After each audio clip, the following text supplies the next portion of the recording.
World War II was over. The Foo Fighters are slipping from people's minds as modern society tries to rebuild itself.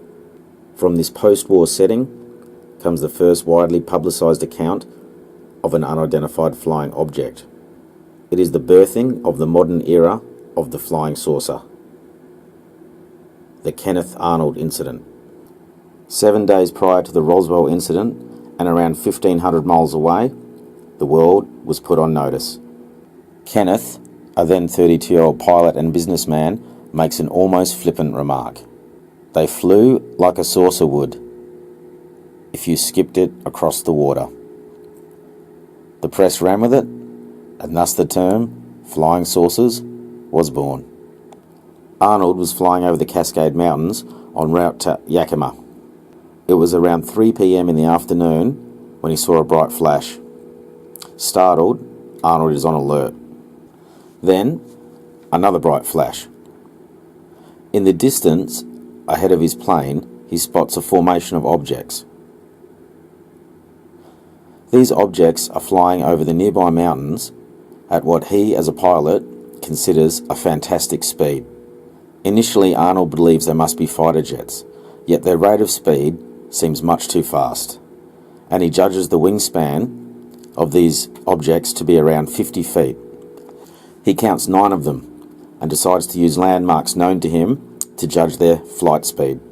Using his flight clock and known mountain peaks, he judges a rate of travel of between 1,300 to 1,600 miles per hour. No known jet can move this quickly.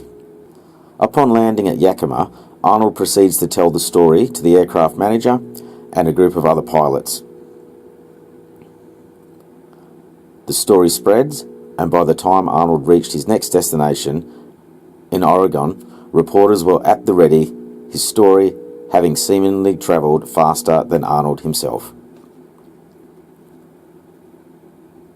Question after question was shot at Arnold from a group of mainly sceptical reporters.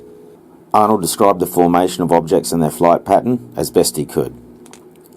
A mirror-like surface, around a 50-foot wingspan, travelling faster than a jet, banking unlike a rocket, more like a saucer skipping across the water.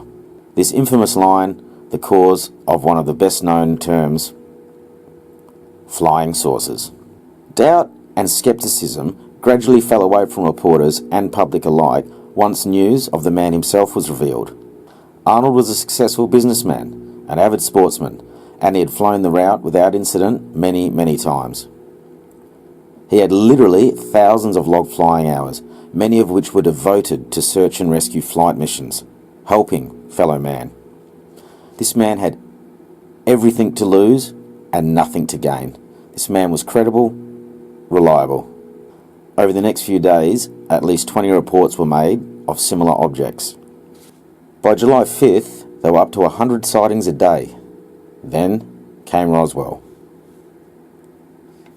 July 1947 brings the most sensational headline of the Roswell Daily Record newspaper. Capture of flying saucer. Depending on sources though, there are events on the 2nd, the 4th, even the date of the newspaper report itself.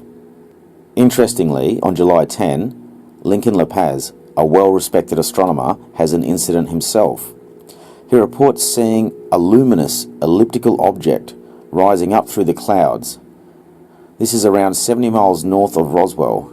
He is with his children and wife when he witnesses this.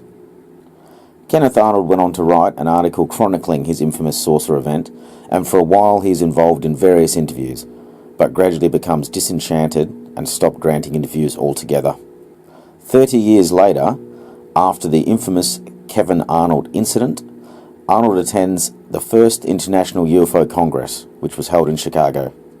At the Congress, Arnold expressed his disdain for the lack of investigation or the release of information on the subject of UFOs. Kenneth Arnold passed away, 1984, January. There's plenty of information about Kenneth Arnold in books and on the internet, and as always, I hope you go on to do your own research.